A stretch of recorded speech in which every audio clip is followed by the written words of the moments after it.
We are now, for the first time in an economic expansion, seeing a dramatic increase in the budget deficit, approaching $1 trillion this year. What do you expect to happen if and when the next recession occurs, recognizing that, given historic precedent, we are probably at the tail end of this economic expansion, about 9 years into it by my estimates?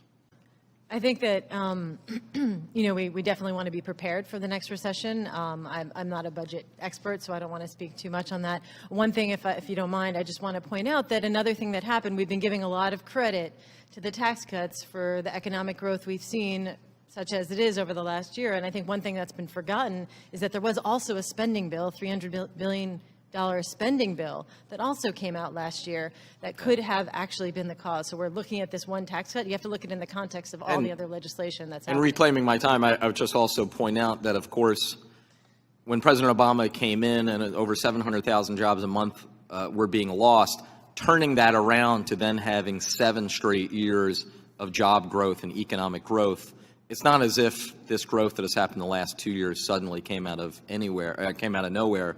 That it is, in fact, the continuation of what had been happening already for the previous 7 years. Isn't that right? Absolutely. If we had an economy, let's say, on autopilot, this is very much what we would have seen.